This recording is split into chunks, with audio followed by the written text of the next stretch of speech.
catch me, the Daily Bugle. Yeah, that's right, the Daily Bugle.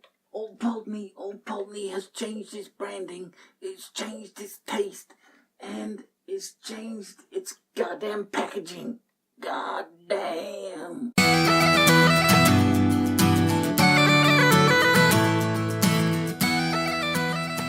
Welcome to the Whisky Trials, and I am honoured to be here tonight with my other half, my better half, Sarah.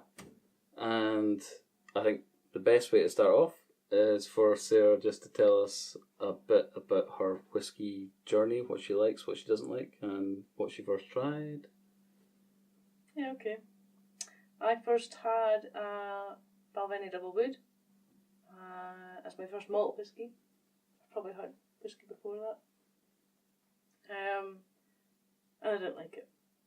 And I didn't like it because I blamed the fact that it had a sherry cask, and what? I didn't like sherry. I was 19, 20 maybe. Far too young to be appreciating any kind of sherry, so I didn't like it. What I did like, however, was the strong, intense flavours of the Lafroig and the Lagavulin. And this is a weird thing, because when I first had a whiskey, I was probably a lot younger than that, and I shouldn't have been drinking whiskey maybe, but I had, I'm sure it was a Lafroig, and it really put me off whiskey. I was like, well, that's it, I don't like whiskey. If that's what whiskey tastes like, I don't like it. But it's strange to hear you say that your first one was like the sherry cask finish, which would have been a sweeter one. I didn't taste the sweetness. And you didn't Maybe like it? Did. Maybe. But it was a malt though, yeah? It's like a single malt that you had. Balvenie, yeah. Double wood. Although, I've got to say, out of all, the ones that I've tried so far, the double wood's like way down there for me. The Balvenie's like not got it going on for me at all.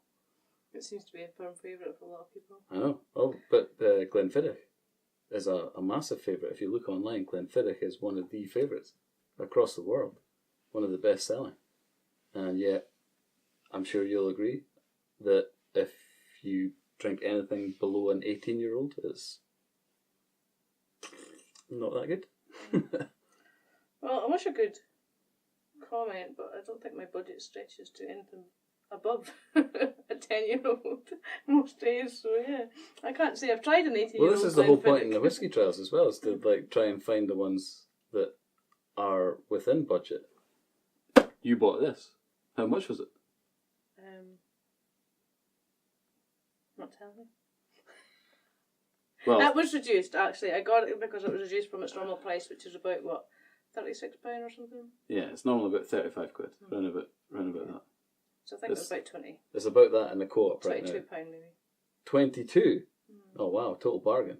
I think so, yeah. Normally I buy it in the co-op, just up the road from us, and it's 25 quid, reduced from 35, 36. But do you notice anything strange about the box, the branding? You're not finished talking about me. Alright, there you go. All I wanted to say was the reason I liked the Lafroig and Lagavulin was because I was a hardened rum drinker. No, not really that hardened, but I did like the dark rum, the OBD rum, and the red wine, the more intense flavours. Yeah. I always find it difficult to decide what I wanted to drink when I went out because I didn't like your vodka, your Bacardi, your Smirnoff Breezers, Ice, Bacardi, Breezers, whatever. And so that was my journey into it. Yeah.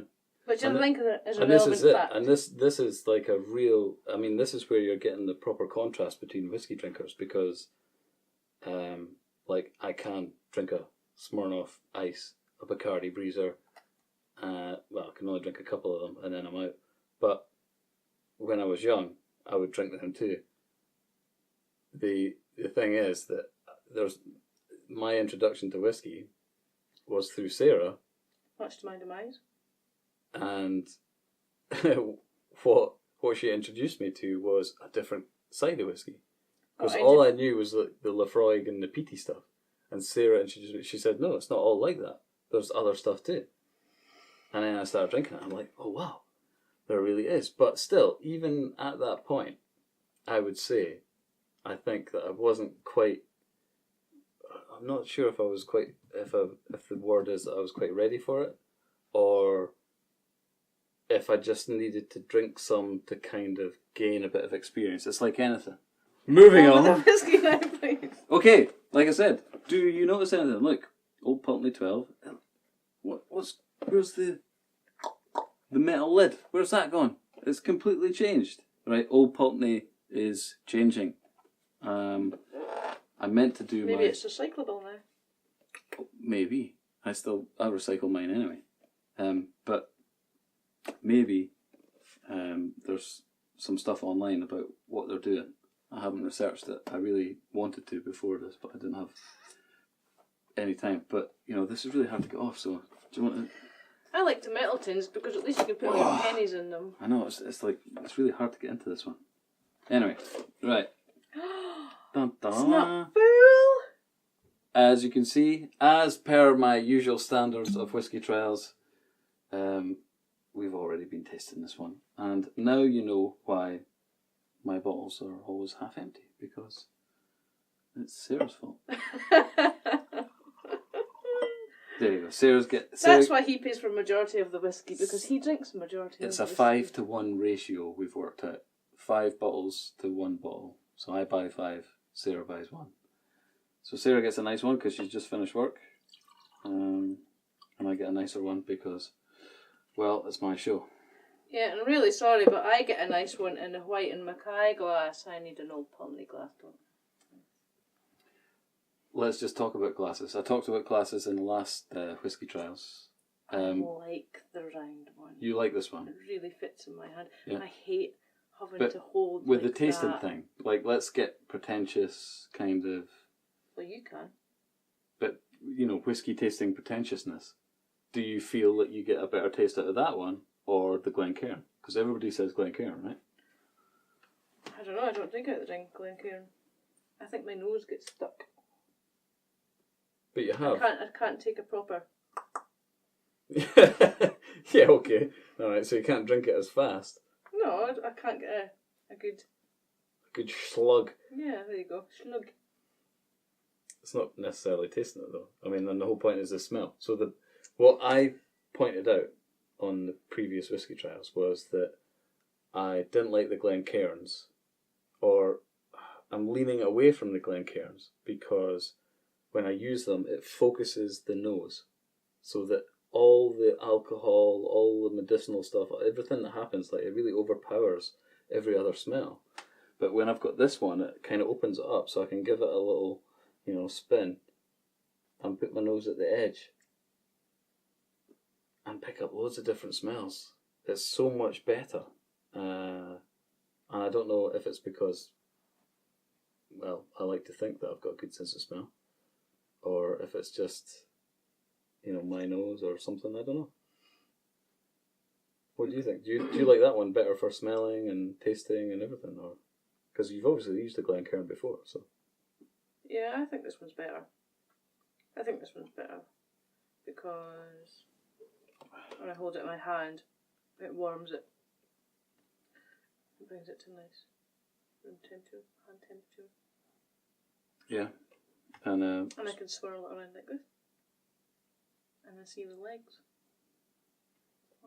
Doesn't have legs. That's it's something. Not fun in the Glencairn glass. You get a tiny little swirl, and you can't pour yourself a nice hefty measure like this.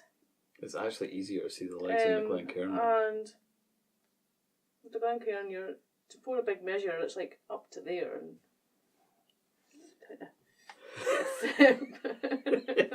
A big measure. When you're a hardened Scottish whiskey drinker and you need a big nip of an evening, well, that's the thing. a Glencairn glass just doesn't cut it. Well, if you've got because it makes it look all unposh and stuff because it's dead full. It does. It's like having a glass of wine filled up to the brim. Indeed. Like, I used to do that. Very uncouth. Very uncouth. Whereas something like this... I used to be quite uncouth. Yeah, didn't we all? Just don't tell everybody. We're Scottish. Alright, so tell me what you think about this one then. And Sarah has obviously drunk a lot of Old Pulteney beforehand, because Old Pulteney was in my top 5 and used to buy it a lot. And do you agree? Has it changed? He never just used to buy it a lot. He used to get given it as gift for Christmas and birthday. I'm the one that drank whiskey before him. Aye. He gets it for a gift. Okay, we can And discuss. if I want to keep a whiskey to myself, I have to buy a peated one because he doesn't really like them. We can discuss I sexism. like peated ones. We can discuss sexism in whiskey on a later Whisky Trials. But right now, what do you think? Old Pulteney. How's it changed? You remember how it used to be? I can't remember. I've seen a definite transition, because what I remember was when we stayed up north and I first got an Old Pulteney. I really got the kind of saltiness. It was the sweetness, and it was very kind of sherry cask finished. And then recently, I don't know if it was like a part of the transition, but the co-op put it on special for ages. It was discounted for ages. It was like 25 quid down from 30 odd quid. And I was buying loads of it, and I was just like, it doesn't taste the same. It wasn't bad, it just wasn't what I remembered. And now, with this new branding change, I feel like it's completely changed. It's got this, it's a whole new thing. It's no longer what it was. Do you think having a new still or a larger still changes the dynamics? Definitely, absolutely.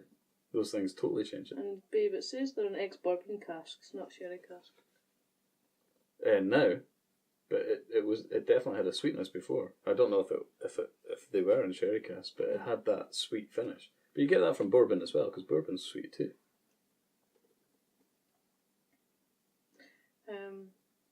Well, it says here spicy fruit, and we did get some kind of candied orange peel. What did we get first though? When I was smelling it last night, funnily enough, I was like, chew it. Chew it. Banana. Bitter orange. And, yeah. But None of that, that's not as soon as Sarah said that, I was like, that. Do you know that fake sweety Like flavouring smell sweets, that you yeah. get? It was like that fake banana flavouring that you get. I could totally see it in my head while I was smelling it. It definitely was that. But now that the bottle's been open for a while, and that we've had more than a few nips out of it, but I mean the very next nip, I got oranges, and then it got more bitter and bitter. So the first nip was very much a a sweet kind of fake banana flavouring kind of thing going on. It was weird. And then I did that. and then it moved to oranges, and then it moved to much more of a bitter orange than a sweet orange. What are you getting now?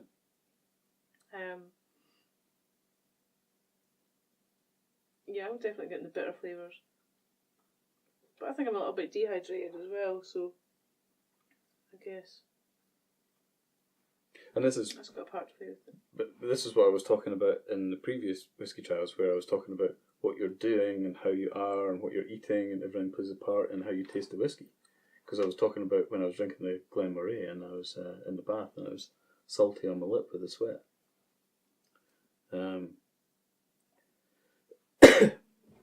You know, I tend to find that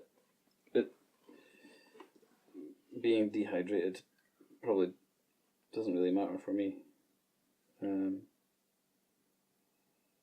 doesn't actually taste as strong. Smell as strong. I just think I feel like they've lost some of this the saltiness, the seeness. Yeah.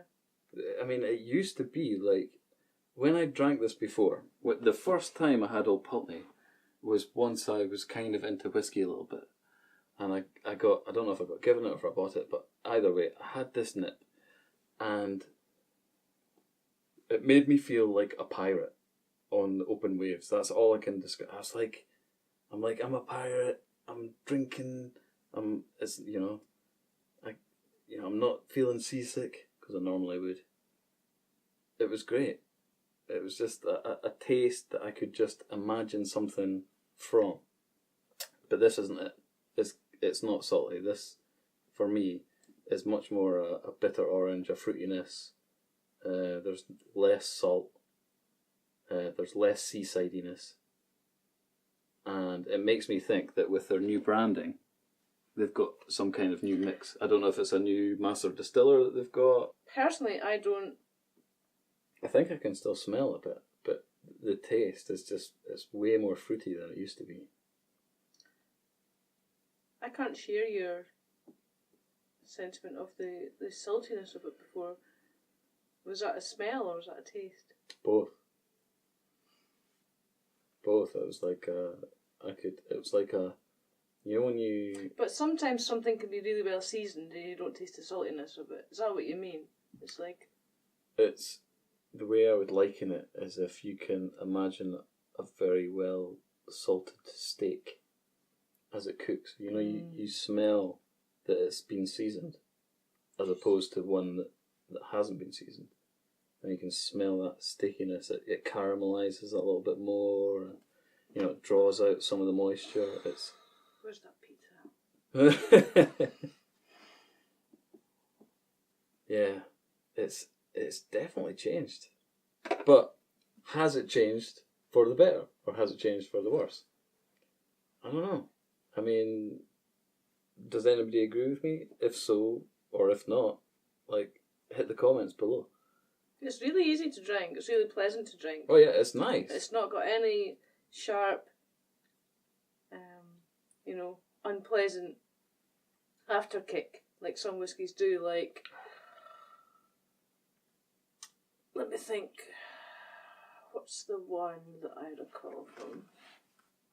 It's normally seen in a bar, but not like a... Glenfiddich? No, it's... Well, Glenfiddich we know has a horrible kind of... Jura as well has a horrible aftertaste. Sorry, I just don't like Jura. Oh dear, at Jura, if you're watching, it's all good. We'll probably review some of yours in a bit. Yeah, not the Superstition or the 10-year-old. I've not tried above that, I don't think. But those... Anyway, Anyway, Jura, if you're watching and you want to prove us wrong, send me a damn bottle of something good. And if it's good, I'll say it's good. But the whole point in the Whisky Trials is that we're not gonna blow smoke up anybody's arses here. If it's a whiskey that we think's rubbish, I'll say I think it's rubbish, and I'll give the reasons why. And people can disagree because, do you know what? Whiskey is a completely personal thing. And that's absolutely right. Sarah likes stuff that I don't like. I like stuff that Sarah doesn't like. Yeah, but in saying that now, I could have a Lagavulin sitting right there next to me and I would find it so overpowering, I wouldn't be able to drink it. Yeah. Lafroig, I could still appreciate and enjoy. I would, though, think it was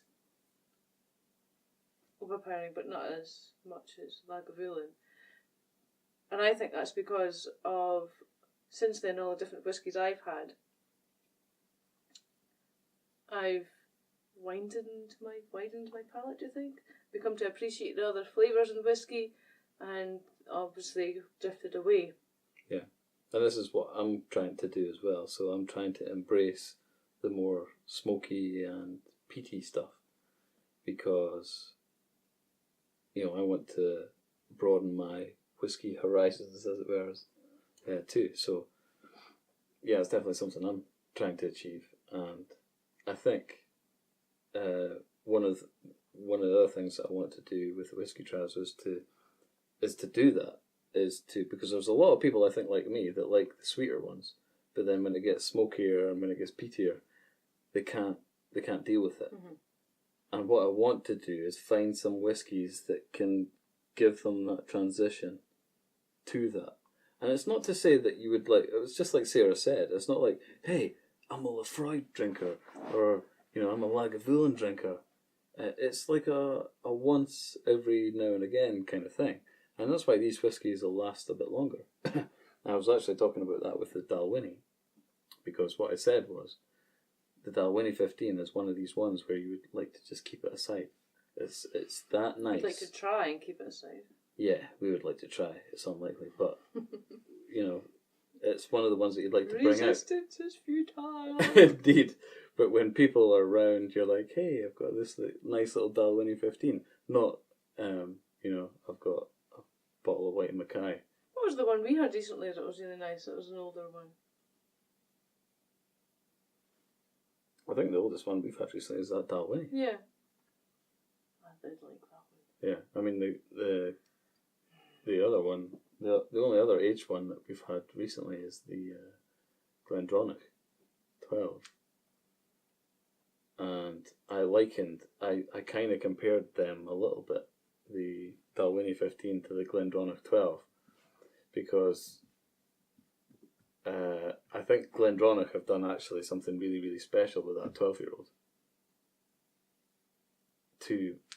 For me to be able to compare it to the Dalwhinnie 15. That one? Yeah, that one. Can you pass it? No, because it's about the Old Pulteney. The Glendronach, we keep trying to sell this one. Like, we're not sponsored by Glendronach or anything, as much as I'd like to be. And you'll note that there's still that little tiny bit in the bottle that I'm going to get out eventually. Because that, for me, for all the 12-year-olds I've tasted, that's the best. Absolutely the It's got best. ginger in it, of course. Well, it could have whatever it's got in it. Whatever they say on the back of the label isn't necessarily what you taste, right? But that one, the Glendronach, is so close to what they say. It's so complex. That's a 12. For me to compare this with the Glendronach, I'm sorry, Old Pulteney, but man, the Glendronach has you beat. Hands down. Smack down. This works for me. Oh yeah. So she's got a little glass holder. Yeah, but think I've got an armchair, it's a little bit unsteady, I want to put this down. Our living room, we don't have easy access. I don't. He has them all. This was We mine. don't. It's a big corner couch. Nobody's got access. You No, sit I in the stick middle this of it. on my armchair. And watch my That's picture. good. Well, you're not going to buy Old Pulteney just for the lid so you can sit a round glass on it. So, comparing that to the Glendronach, man, Old Pulteney, I'm sorry, but I'd pick the Glendronach every day of the week. I disagree. Because if you have the same thing every day, you will eventually become to hate it. I stayed every fortnight at my granny's. Now, this wasn't every day, and we had tomato soup every fortnight. I feel a lecture about marriage coming up. And I hate tomato soup now. No, you God don't. almighty. Well, okay, I've Don't become hate accustomed. tomato soup. Now I'm totally going to call her out here. Now I We've eat We've it. been eating tomato soup Okay, for let's loads be of times. specific. Heinz tomato soup. We've been eating Heinz tomato soup. Yeah, for the past year. I'm 37, and only then have I started eating Heinz tomato soup. So what? 20 years of not liking soup. I don't Point think this is is, a good Point example. is, don't be drinking your favourite every day of the week, because you need to keep I didn't appreciating say it. that. I said if you've got the money to buy a 12-year-old and there are similar kind of prices, what are you going to buy? Yeah, but if you had the money, you'd buy a Glendronach. If you could scoop a bottle every night, you'd buy a bottle every night. I'm saying you shouldn't. You should keep drinking other ones to appreciate. Let's just put this straight. I could not scoop a bottle every night. No, you couldn't, and you wouldn't. I could for a little while, but then I wouldn't. But the thing is, a half bottle might be a possibility. But do you know what? Let's get serious about this. God damn! No, I like Oh, it. Pulteney! I'm replacing you if I can reach it. It's a 12-year-old. Man, what do you think to that, Old Pulteney? Look at that. This, you used to be almost, yeah, I'd say top 3. You were in my top 5, no doubt, Old Pulteney. Now you ain't. This mofo is taking your place. What are you going to do about it? Probably nothing, because, you know, I've only got like 10 followers on YouTube. Yeah, but maybe you've got 2 lists. Maybe you've got an ultimate top 5. Well, but here then we you've go. got your general. Old Pulteney's still in the general. Is it? Yes. For you? I like it. Well, I mean, but is it in your top 5? Like right now, if the whiskies that you know and love, is it in your top 5? It isn't in mine. It's, I'm sorry, Old Pulteney, it's totally dropped out. I don't know. I think, yes, I think it is, because I've not been tasting very many whiskies recently, so right now, yes it is. The Bunnahabhain is definitely in my top 5. Yeah, me too. We're gonna get some of that, and we'll give it a good old tasting. What else? This is an interesting topic, I by don't the know way. what else. And I think what we'll do is we will do a definitive kind of top 5 of our own experience thus far. So you have to make a definitive list and justify it. And we'll give it to our good viewers. Right now, Dalwhinnie's in it, the 15. Oh yeah, for Right me now. that really has just popped right in there. It's an excellent malt. It's got that kind of complexity that, you know, what we were saying earlier is what I like is that it's a journey. It's the journey through the tastes and the smells, and that's what I like about the Dalwhinnie. Sarah wants to talk about the Estone. I really want to talk about it because A,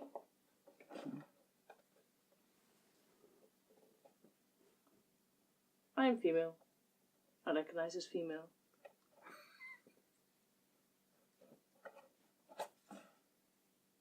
And this says somewhere on the box that it's created to encourage malt whisky drinkers, but to not overwhelm with the complexity of flavours. I think they went a bit too far. I agree. There's nothing complex about it.